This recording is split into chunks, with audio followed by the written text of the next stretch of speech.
Hi everyone, welcome to 7 Open Class tonight. Let's wait for 2 more minutes. So while you are waiting, feel free to subscribe and follow us on social media. Thanks for your understanding and patience.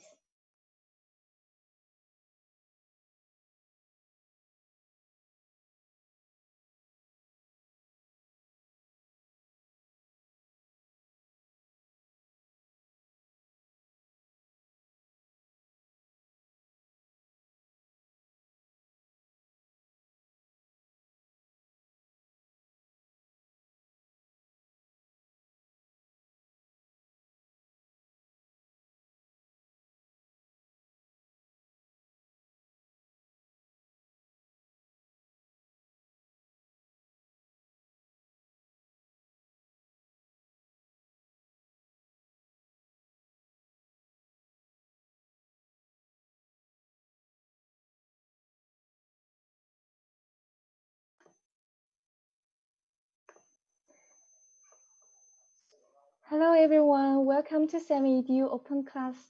Today we are glad to have Dr. Travis here to demonstrate how to cultivate exceptional writing skills for success. There will be a 15 minutes Q&A session towards the end, so please stick around if you'd like to leverage that. Here is a quick summary of Dr. Travis' background.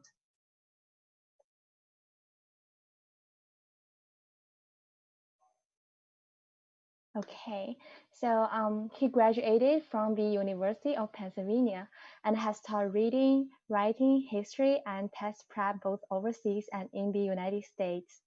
Dr. Travis also serves as an alumni admission interviewer for the University of Pennsylvania and loves sharing with applicants what a life-changing experience college is. We are proud to present Dr. Travis as our own SAT and AP teacher. He is currently teaching SAT writing and reading and AP classes at 7EDU. So let's welcome Dr. Travis. Oh, please unmute yourself. Thanks, Faye. When I went to school, we did not have Zoom and all this technology, so I'm still learning. Thank you for that warm introduction. I want to jump right into things because we got a lot to learn, and I know people who are eager to learn about writing so they can go to their dream schools and carry these skills with them through college and beyond.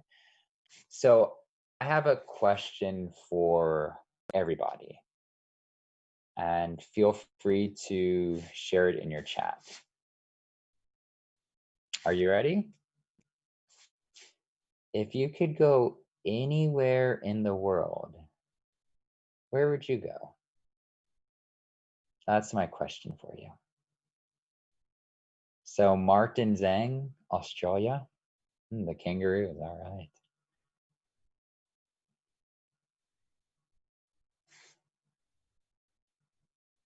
Anywhere in Europe. Yeah. Spain. I would love to go to Spain, Sevilla. England, Italy, New Zealand. New Zealand because of their good COVID management. Great reason. Oh, Monaco. Maybe we have a gambler. South Korea, I've taught there. It's amazing people. Amazing people there. Japan. Love to get there. I've been in the Tokyo airport 2 or 3 times and somehow never managed to make it out. I don't know how that worked, but it seems kind of criminal. Did we get everyone who wants to share?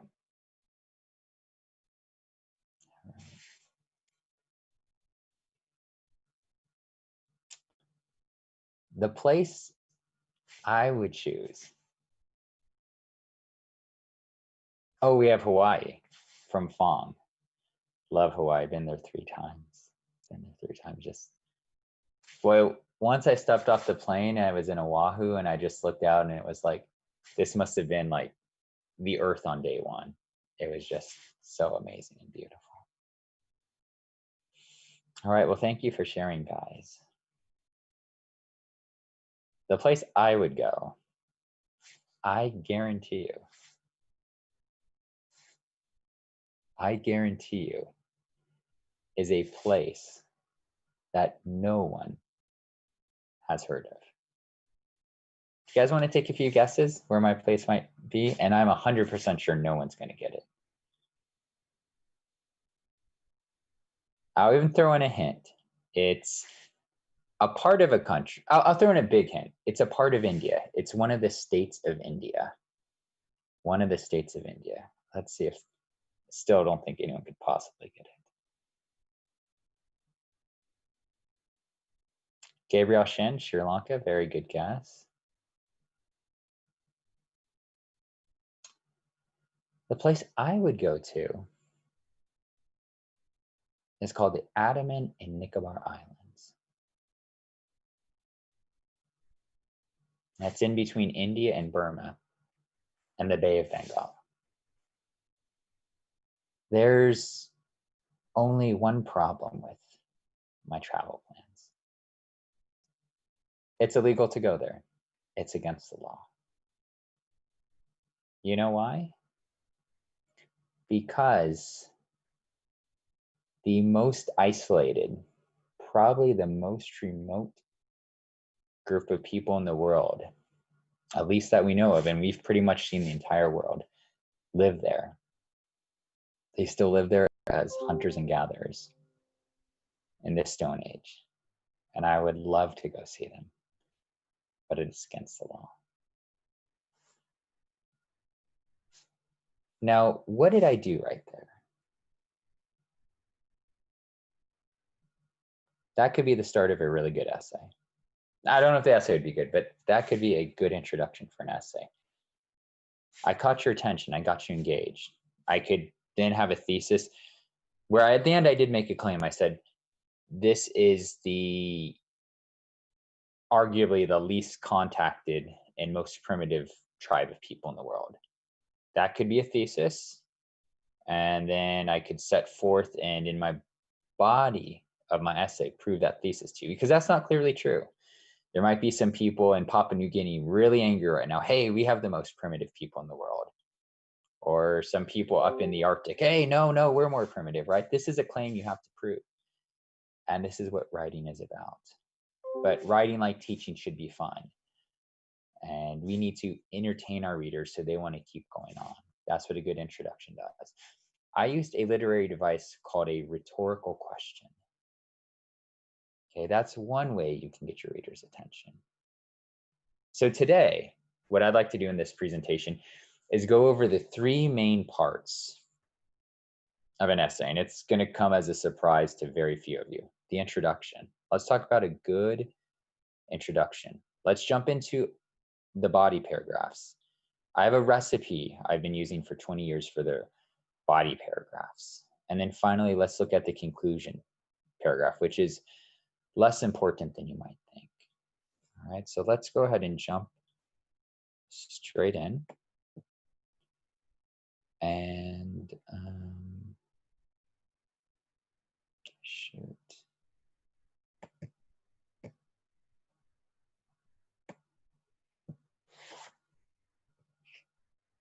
And let me just get my PowerPoint slide pulled up here.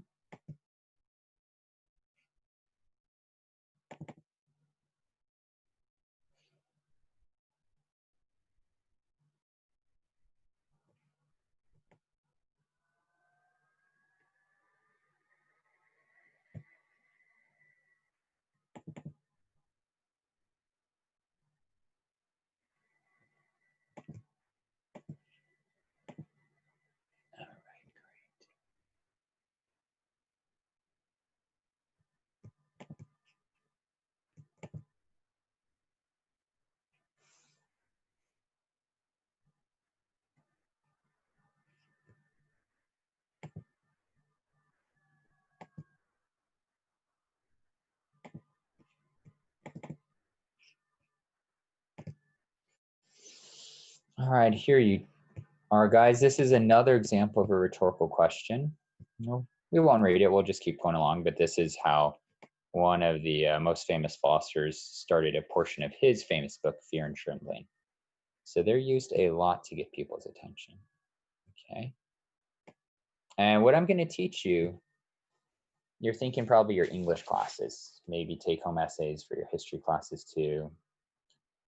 But I've successfully used these on my AP exams, my SAT essay portion, and of course in your English classes. They can be used in your college admissions essays too, although that's a little different. You might get into a lot of autobiography there. But as we'll see, you can use the structure in autobiographies. We're going to get to an example of that.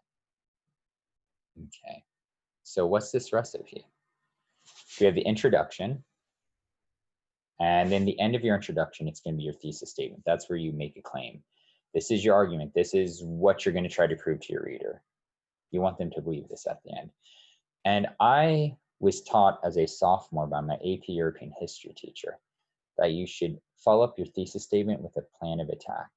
This is where you clearly lay out your reasons. So I think dogs are the best animal in the world. That's a really strong claim. First, dogs are the most loyal animal in the world. Second, dogs are the easiest to train. And third, dogs are so useful and can do so many things for people. Boom, that's my roadmap. My reader knows, okay, I'm going to be talking about dogs, and then I'm going to go to these 3 points: loyal, trainable, and useful. And I use that with great success on my AP essays. I really recommend that approach. After that, we're going to jump into our body paragraphs. That's the meat and potatoes of your essay. And then finally, we have the summary or conclusion, which is going to be a paraphrase of your thesis, and then a so what, something that stirs emotion in people, calls them to action in some way, leaves them with something that provokes thought. All right, so here's some type of intros you can use. And I don't want to just go over all of this, but one is called the funnel. That's where you start with a general statement. Maybe you start talking about Greek history, and then sentence by sentence, you kind of funnel it down until you get to what you really want to talk about, which may be the Peloponnesian War, that it was the most important war in Western history. And then that's a pretty strong claim. You'd spend your body trying to prove that claim, why the Peloponnesian War was more important than, say, World War II or the French Revolution, something like that. The pyramid goes the opposite. We go specific, and then we go general. And I saw a really good example of this in a book by Naomi Klein. She wrote a book called No Logo. It's about getting rid of logos in the world. And she starts by talking about her perception as she's staring out the window in her apartment in Toronto. And she just sees a row of advertisements and billboards and all these corporate signs. Okay. And then she starts getting more and more general to where by the end of her introduction, she's made it her claim that, we need to consider a world without logos and without branding. We'd have a better world. So she went the opposite way. Anecdotes work well. You're kind of using a specific incident, and then you're using that to kind of build up to your general claim, your thesis statement. Attention getting, this can be stories. They're great. It can be shocking statements, intriguing statements, facts. And we'll have a few examples of those. A definition. And you can also just jump straight into your thesis statement. This is what I really encourage you to do on the SAT and the AP exams. So you want your fancy attention getting intro on your take-home English assignments, but without doubt, on your timed in class stuff, just go straight to your thesis. The fluff beforehand is not going to improve your score at all, and you'll just waste valuable time. Okay, so again, this is an example. One of my favorite examples of an effective rhetorical question really generates some thought in you about, and it makes sense. He's a philosopher. He's going to be talking about deep things about faith, eternity, immortality, things like that. Okay. So again, there's that example with Naomi Klein, pyramid. Here's the funnel. Betty Friedan, the feminine mystique, is where she goes from general to specific. And that's an example there where you can see that at work. But I'd like to move on to some other examples. Anecdotes. These are some and I'm using famous text so you can see this is universally practiced. Silent Spring with Rachel Carson, Hiroshima, right stuff, and even Barack Obama, Dreams from My Father. That's Obama's autobiography. He starts with an anecdote. In fact, that might be interesting just to jump in and see if we can see that. What is the, let's see if we can see that anecdote really quick that Obama uses. Okay.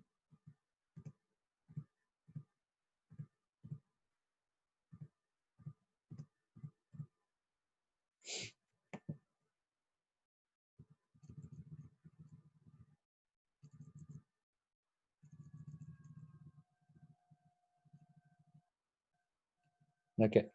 So a few months after my 21st birthday, a stranger called to give me the news.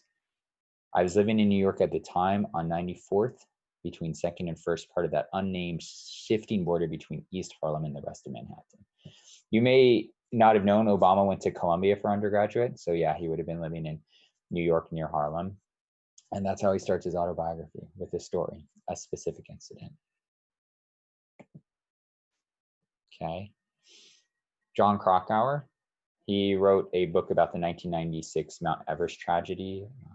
I think something like 17 people died trying to climb Mount Everest that year. So he begins with a quote and then goes straight into an anecdote. So you can combine them. You can definitely combine them. I would say in my introduction, I actually began with a rhetorical question, and then I went actually to an intriguing or startling statement, right? I asked you guys where you would go, and then I said, I guarantee you no one's ever heard of the place where I would go. That's piquing your curiosity. You want to know more. Okay, let's look at some of these examples of startling or intriguing statements. In some ways, I think they might be my favorite. They're certainly the most memorable. How about this one? I've been to Australia twice so far, but according to my father, I've never actually seen it.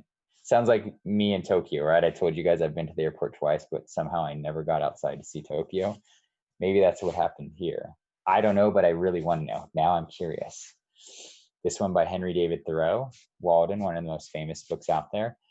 When I wrote the following pages, or rather the bulk of them, I lived alone in the woods. Now you breeze through that really fast, no big deal, but stop and think about that. What if you're in real life and some guy, you met some guy in Starbucks, right? And he's sitting there writing and you get to talking to him. And one of the first things he says is, oh yeah, all these pages, when I wrote most of them, I lived alone in the woods. You would stop for a minute and be a little, wow. Okay, and this is George Orwell. When I lived in Burma, I was hated by large numbers of people. Okay, was this guy a criminal? Was he a very unpopular politician? What's going on here? This is very strange. Okay. Or, like I said, this is what you want to do on the AP exam and the SAT. Cut to the chase, just get straight to your thesis. And that's here what Bertrand Russell does. This is actually the introduction to his autobiography, which ironically is hundreds of pages long. And yet he has no real fluff at the beginning. He gets straight to his point. 3 passions, simple but overwhelmingly strong, have governed my life: the longing for love, the search for knowledge, and pity for the suffering of mankind. And that actually has his roadmap in there right there, his plan of attack. So he's had 3 passions govern his life, and then everything he tells is going to try to convince me, oh yeah, he's had these 3 passions that have kind of controlled where he's done and who he's met, what decisions he's made.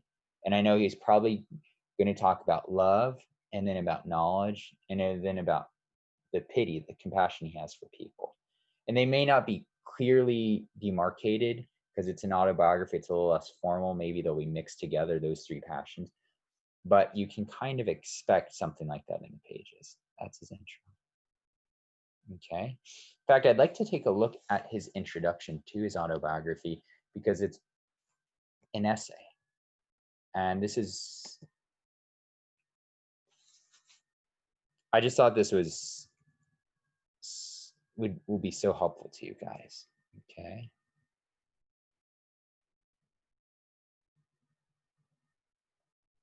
Look at this. 3 passions, simple but overwhelmingly strong, have governed my life. Hey, we've seen that before. The longing for love, the search for knowledge, in unbearable pity for the suffering of mankind. So we have that thesis, 3 passions have governed my life. We have the plan of attack. These 3 passions are love, love of knowledge, and pity for people. Right? And then sometimes after your thesis, you have a quick explanation, just give a little more detail. That's what Bertrand Russell does here. These passions, like great winds, have blown me hither and thither in a wayward course over a deep ocean of anguish, reaching to the very verge of despair. He's just kind of giving you a little more insights. Oh, so they've really, sounds like this guy's been everywhere, done everything, met everyone. It's because he's, they've blown him hither and thither. So we'll probably have a lot of different stories. This isn't a guy who just settled in one place and had a simple life. But now let's go ahead and look. That was his thesis, his plan of attack. What do we have here? This could actually be considered his first body paragraph. Even though this is only page 1 of his like 900-page autobiography, look at this. I have sought love first because it brings ecstasy. That's a topic sentence. And we'll talk about that in a moment. And then he just explains this and tries to prove it. All this rest is just him telling you the evidence to convince you that, yeah, he's sought love first, right? I've sought it. He's giving you his reason. I've sought it because it relieves loneliness, because of the joy it brings. I've sought it because in the union of love, I've seen in mystic miniature, he compares it to being in heaven and what saints and mystics and poets have imagined when they write about visions of God and things like that. Okay. That is what I've sought. And then this is his conclusion. He's summing up what he just tried to prove to you. This is what I sought. And though it might seem too good for human life, that is what at last I found. Okay. So yeah, he searched for this love. He searched it. And he's going back to that idea of searching for love. And then he's kind of letting you, yeah, and I found it too. Then we get to his second body paragraph. With equal passion, I've sought knowledge. See? And that goes back to what we had in his plan of attack. The search for love, the longing for love. Now it's the search for knowledge. I've sought knowledge right there in body paragraph number 2. And that first part, with equal passion, that's really just transition language, right? To kind of more seamlessly flow from the first body paragraph to the second body paragraph. And now he's explaining that. He's trying to convince you. I wish to understand the hearts of men. Okay, so he's wanted to know about people. He's been curious about people and how they think. I wish to know why the stars shine. He's curious about the natural world, nature. And I've tried to apprehend the Pythagorean power by which numbers hold sway above the flux. So math. See, this is his evidence. All body paragraphs, right, are going to be structured again around this thesis statement. I have sought knowledge. That's a claim, right? What if I said to you, I have sought knowledge, and then I said, yeah, I like to watch monster truck rallies and pro wrestling, and then I sometimes go out with the buddies and like to sports bars. You're probably a little skeptical. Wait, I thought you said you're really driven by this search for knowledge. This is actually a claim that has to be made. And there's all of Russell's evidence. I've tried to understand the hearts of men. I've tried to understand the natural universe. I've tried to understand math. That's his evidence right there. Now, in the rest of his autobiography, he's going to expand on all this and give you details about how he's been a mathematician, how he's been a philosopher. Okay, but that's it right there. This is a mini essay. And again, that last sentence in your body paragraph, it's a conclusion sentence. A little of this, but not too much I've achieved. So he's going back to that search for knowledge and kind of wrapping it up for you. And now we're moving on to that third body paragraph. Love and knowledge, so far as they were possible. This is his transition. You transition by referring back to what you just talked about and then bridging that somehow to what you're going to talk about. Love and knowledge, as so far as they are possible, led upward towards the heavens. But pity has brought me back down to earth. This is his third passion, right? Which he already told us he was going to talk about in his plan of attack with his thesis. And then again, he just goes on and tries to give you his evidence, how he's been bothered by famine, old people, who have suffered, things like that. Right? And then he sums it up again at the very end, the same structure through each of these paragraphs. I long to alleviate the evil, he means of human suffering, but I cannot, and I too suffer. He's a human too, so he knows suffering. Okay. And then this is his conclusion sentence. This is actually an essay. He has all parts you need for an essay. This paragraph right here, his concluding paragraph. This has been my life. That's really sums it up, right? That's what you want. Just sum it up. This guy's talking about his life. So, hey, I just told you this was my life. And you want to have that so what? You want to evoke emotion, deep thought, or call people to action. I found it worth living and would gladly live it again if the chance was offered me. Yeah, so he's just summed that all up. And he's left you with something to think about. Wow, this guy enjoyed life. Am I enjoying my life? All right. So I want to quickly go through the 9-part body paragraph before we open it up for questions and answers. All right. Okay. So we just looked at those elements in Russell's essay. And go ahead, just take a quick look at that screen. And this is what we're going to talk about. Remember this. Paragraph 1, thesis, plan of attack. Second paragraph, your first body paragraph. Summed up simply, your body paragraph is your topic sentence, which is a mini thesis. It's one of the reasons you gave in your plan of attack, right? I love dogs because A, they're smart, B, they're trainable, C, they're useful. Topic sentence. Dogs are the most lovable, loyal animals in the world. Then I'd have evidence. Body paragraph number 2. Dogs are so trainable and very intelligent. That would be my topic sentence for body paragraph number 2, evidence. Then body paragraph number 3, our fourth overall paragraph. Dogs are so useful, and I could talk about all the way dogs have been useful, from doing the greyhound racing to the way Saint Bernards are used in the Alp mountains to rescue people. That would be my evidence to prove that.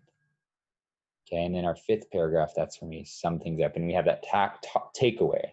That's so what we saw in Bertrand Russell's autobiography. So let's, in the few minutes we have left, jump in really quick to these. And I think we have this down, your thesis statement. I love pizza. That's my thesis. I need to prove that to you. Because here's the plan of attack.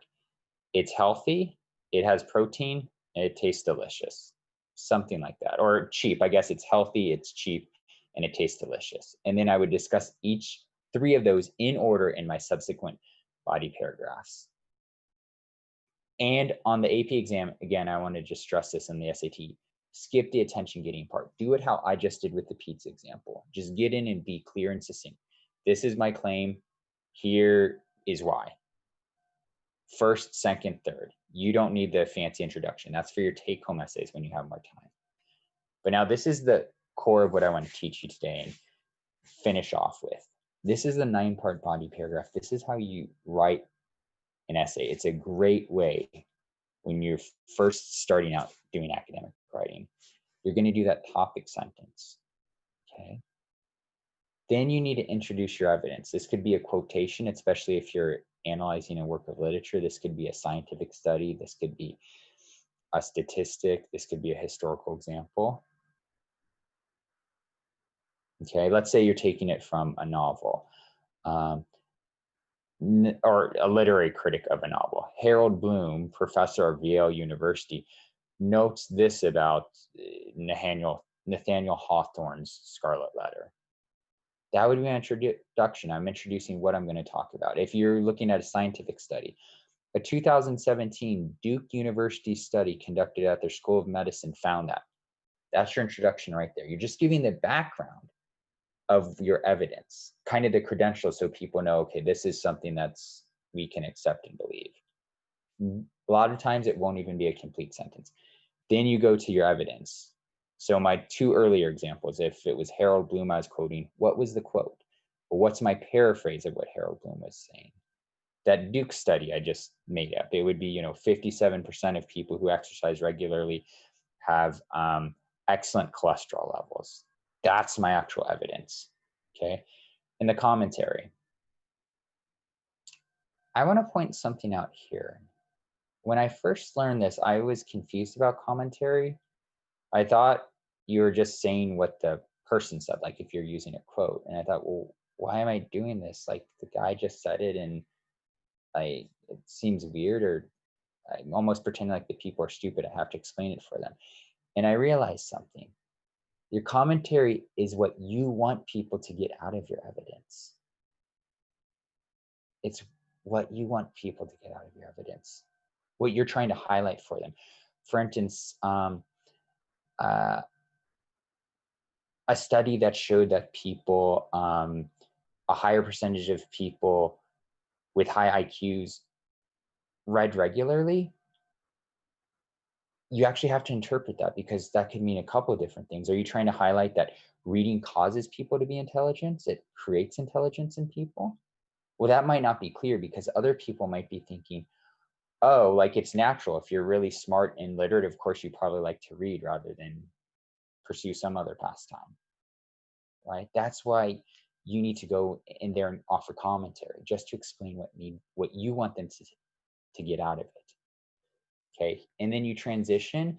This can be as simple as a set phrase like in addition, furthermore, building on that. And it can be a sentence or two.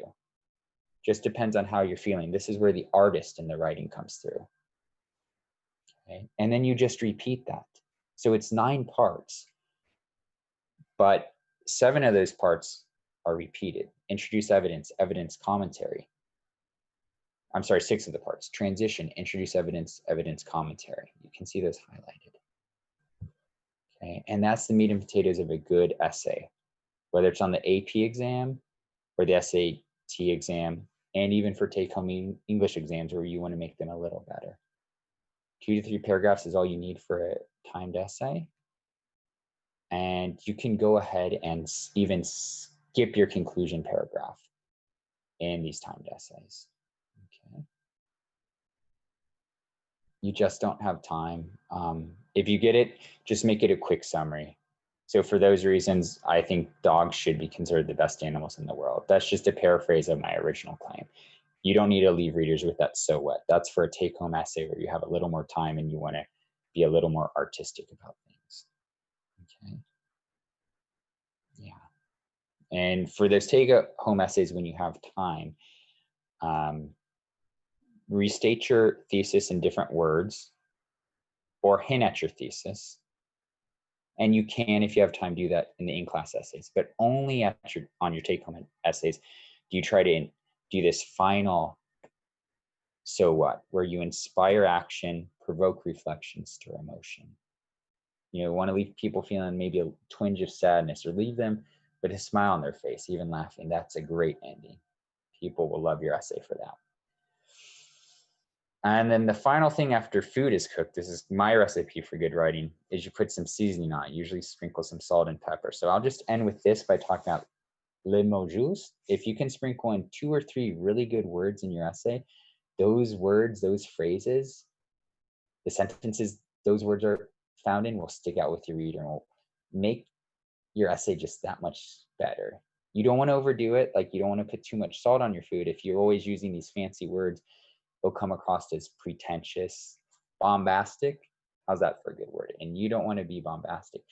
But if you can throw in a few words here and there, then it'll be really good. Maybe 1 per paragraph in your body paragraphs, right? So if you're doing an essay on the industrialization of Europe, you could throw in laissez-faire to talk about the emerging capitalist system, for example. Okay. Another example, throw in iconoclast instead of rebel. It's a little more sophisticated. It shows, hey, I'm well read, I'm literate, I have a strong command of the English language, and that builds credibility with your readers. And so that is the recipe for how to build a really good academic essay in a nutshell. Of course, a lot more to be said there, but that's the nuts and bolts of it.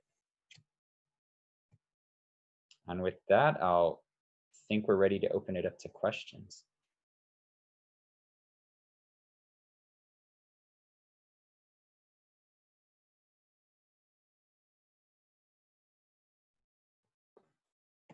Okay, thank you, Dr. Chavez, for the detailed presentation. Now let's move on to the QA sessions of the open class. Please send your questions through Q&A box or chat box.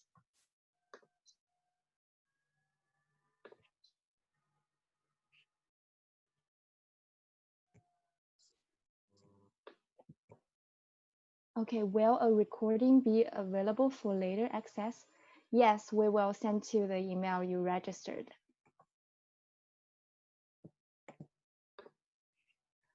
Okay, here's a question. Why did you AP class start so early? Okay, that's a good question. I will make AP US history as an example. According to the college board, only 11% students can get like 5 and 18% students can get 4. So AP US history is considered as one of the most challenging AP exams. The goal of this course is to like help students develop key historical and conceptual thinking skills and lay a solid foundation on key AP US history concepts, analytical skills, as well as DBQ writing. It takes like extended period of time and ample application opportunities to master key historical and conceptual thinking skills. Unfortunately, in a typical classroom setting, students receive like little timely feedback on their writing practice. As a result, by their AP US history test, many students will have not developed adequate historical thinking skills and master the writing skills necessary to do well in the test. That's why we designed this class and start at this moment.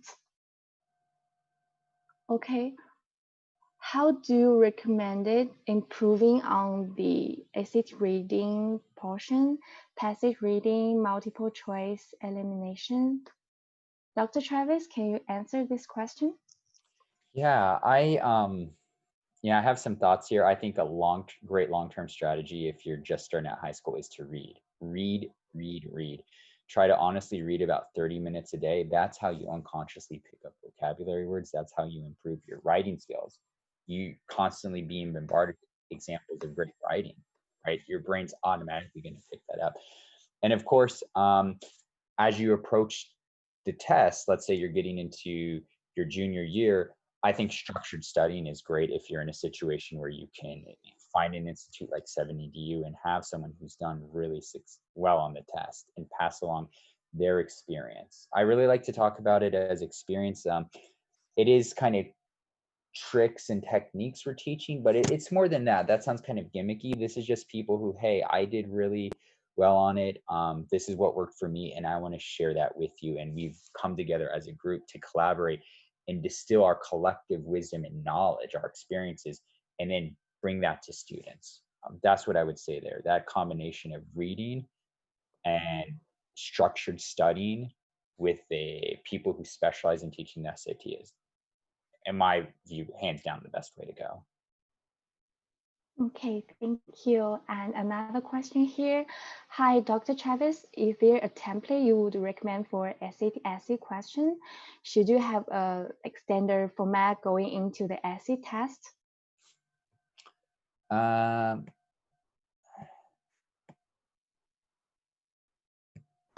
I'm sorry. Can you repeat that one more time, Faye? Oh, yes. Is there a template you would recommend for SAT essay question? Should you have a standard format going into the essay test? Oh, absolutely. And I'm assuming we're talking about like that, yeah, where you put pen to paper and you're writing your little response to their prompt. If I'm understanding the correct question correctly, it's what I just showed you. Honestly, what's great about this template is it was shown to me by my sophomore honors humanities teacher who went to Yale. I got made a few tweaks based on what my AP European teacher taught me, but I use this on the SAT essay and on my AP exams, and I use this for my take-home English essays. Of course, those would be more elaborate, but just I'll quickly do it in 30 seconds. Thesis statement. That's your very first sentence. I love dogs. I love dogs first because they're smart. Second, they're very loyal. Third, they're very useful. That was my plan of attack. I just told you everything I'm going to talk about. We're moving on to our body paragraph. Start with your topic sentence. Dogs are man's best friend for a reason. I just basically restated my first reason that dogs are very loyal, right? I just put it in different words. And then I would bring in my evidence, and that's what my first body paragraph is. And use that 9-part body paragraph I just showed you. It's on the slide there. And then repeat that in your second paragraph and your third paragraph. And you don't even have to do a conclusion on the AP or SAT essay. Time is an issue, and they know that. But if you want to, you can just have a quick 1-2 sentence conclusion paragraph. For the above reasons, dogs are the best animal in the world. They've helped people in so many ways. They provided companionship, and I hope we continue to value dogs in the future. That got me, I'm not trying to brag, I just want to make you guys believers. That got me a perfect score on the SAT essay and the SAT writing section. And it got me 5s on multiple AP exams. Trust me, this system works. Thanks. Here's another question. What's the price of your AP class on any discount tonight? Yes, each of our AP courses will include like 20 classes and 1.5 hours each class. Price per hour is like $40. Everyone who attended today's open class would get an exclusive registration link. The first 5 enrollments will receive a special discount of like 12% off, which means you only pay for $35 per hour. The link has been sent through chat box. Okay, here's another question here. What separates a good application essay from a great application? From a great application essay? I love this question. To this day, it has been 20 years, and I still remember the opening line of my application essay for the University of Pennsylvania, which is where I matriculated. And I mean, I do admissions interview for them to this day, so I obviously graduate and stuff. But mine started, I strode towards classroom EB21 with full faith in my hands, my ears, and my eyes. And that was my opening statement. Then I talked about my experience taking a college philosophy class as a high school student during the summer between the school years. And there's this idea in philosophy where we can't even know anything that's out in the world. What you see may not be real, right? And I did my whole 1 or 2 page discussion starting with that statement. So I would say this. First, you can see that was a great intro. It was kind of a startling, intriguing statement, and it was an anecdote, right? I started with like a paragraph anecdote that continued. I won't bore you, but you have to be memorable. There's thousands, even tens of thousands of applicants. This is the only way they're going to get to know you. This is even more personal than the admissions interview. And I know this because I do admissions interviews for Penn to this day. And this is the only time the admissions committee actually gets to hear your voice, not through some third person giving a report. And if there's one final thing it needs to be authentic. It can't be contrived. And you can feel it a mile away. Even when I interview students for Penn, I can tell when people give sincere answers to my questions, when people give scripted answers where they think they're saying what I want to hear rather than what's really in their heart. So again, memorable and authentic. I would say that. Thanks. Next question. Hi, Dr. Chavez. What do you think is the most important part of a college acceptance interview?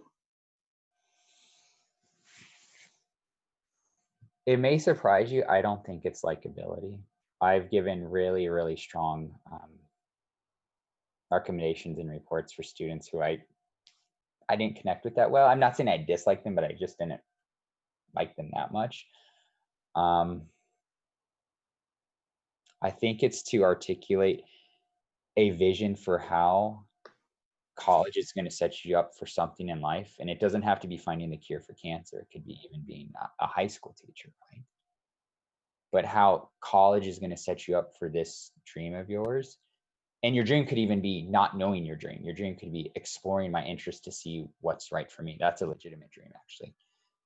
And what you have to do to really be a top interviewer is explain why this university. What's your vision for how this university is going to take you to this dream? Because every university likes to feel special. And I think it actually goes back to the sincerity and authenticity, finding your voice. Bye.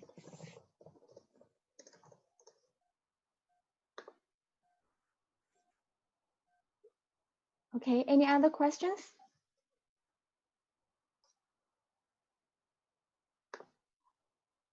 Okay, thank you for attending tonight, everyone, and thank you, Dr. Travis. We hope you enjoy our open class and have like a great night.